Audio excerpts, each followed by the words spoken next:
Lettre d'un ex-extraverti. C'est peut-être un peu redondant, non? Ex-extraverti. Beaucoup de ex. Bon, je ne sais pas si c'est le bon mot en fait. Je dis ça parce qu'avant j'étais populaire. En primaire, je faisais le con, le casse-cou. Celui qui ne doutait pas. Je précise car quand on me voit, c'est plus trop le cas. Je le sais, je le sens. L'an dernier, un cousin de ma mère, qui est photographe, m'a montré une photo de moi, de cette époque où je ne doutais pas. Et il m'a dit « Tu vois ça? Cette lumière dans tes yeux, cette étincelle, elle était merveilleuse. Tu ne l'as plus. C'est mort quelque part en toi. » Je n'ai pas pleuré, juste acquiescé comme un con. L'idée que ce monde ne voulait me voir que quand tout allait bien, et qu'il voulait m'oublier quand j'avais besoin d'aide, que je n'étais pas prêt, ni fait pour ce monde. Je me suis noyé, dans mes rêves et dans l'art, surtout la musique, persuadé que la flamme de mon âme avait cessé de brûler depuis une éternité. Le collège. Mais en voyant le chemin, ça me semble déjà comme une éternité. Un jour, en allant en cours, comme d'hab, le casque sur les oreilles, bercé par de la musique beaucoup trop forte, j'arrive dans la salle de cours. Je commence à parler aux autres gens de la classe, malgré moi, mais bon, c'est la chose sociale à faire. Alexandre est venu me parler. Je t'ai vu ce matin sur le chemin. J'allais te dire bonjour, mais t'avais l'air tellement heureux, tellement bien dans ta musique. Je ne t'avais jamais vu comme ça et je ne voulais pas le gâcher. Je le suis toujours. Quand j'ai mon casque sur mes oreilles, je suis toujours heureux. Peut-être que je l'étais plus que d'habitude. Je lui ai répondu « Tu sais Alex, un mec comme toi, ça me fait toujours plaisir quand il vient me parler. » Ou un truc dans le genre. Mais c'était plutôt smooth et j'étais assez fier de moi. Mais il avait parfaitement raison. S'il m'avait interrompu, je l'aurais probablement tué. S'il s'était imaginé ne serait-ce qu'un instant plus important que la musique. Quelques mois plus tard, en réfléchissant à mon travail, c'est tombé sur moi. Je commence à retrouver des choses que j'avais perdues, des choses que je pensais impossible de perdre.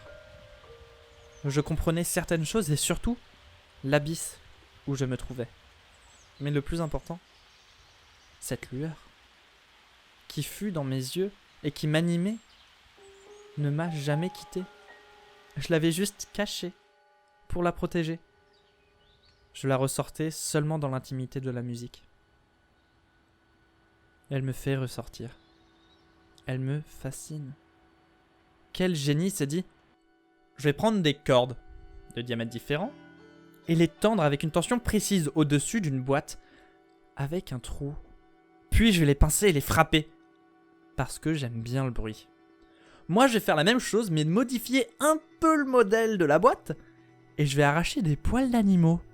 Et je vais eux aussi les tendre et les frotter contre les cordes. Moi, je vais prendre 280 cordes et je vais les frapper avec 88 petits marteaux. Moi, je vais frapper du métal. C'est génial! Je parlais de cloches pour le dernier. On a frappé beaucoup de métaux pour de la musique. Ça peut être des cymbales, des carillons, des steel drums, des gongs, des triangles. Mais pour moi, c'est une cloche. J'aime bien les cloches. Je les sonnais quand j'étais petit. Dans une église. Je ne suis pas religieux, j'y allais juste pour ça. C'est beau les cloches.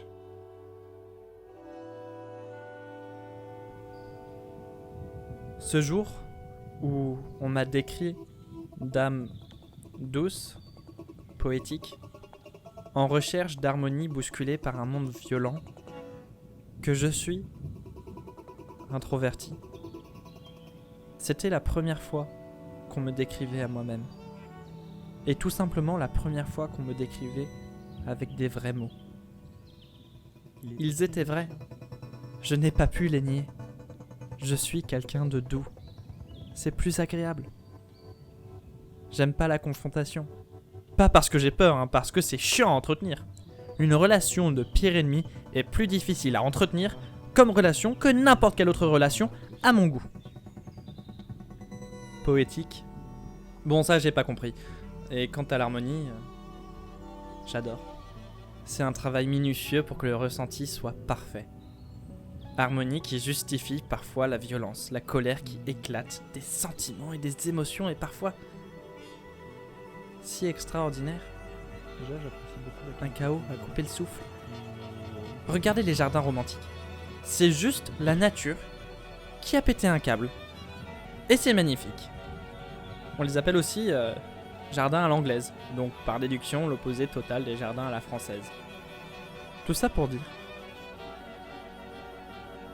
que je me retrouve lentement. Je ne serai jamais qui j'étais, ni qui je suis. Mais je suis pressé de pouvoir me re-regarder dans les yeux. Je ne suis peut-être pas fait pour ce monde. Sûrement pas. Il y a moyen que Darwin ait honte de notre société. Mais ce n'est pas grave. Je n'ai plus besoin de survivre. Juste de vivre. J'ai tellement de choses à raconter. Bientôt j'en serai capable. Je le sens. Je ne sais pas quand ni comment, mais on va se rencontrer. Je vais me rencontrer.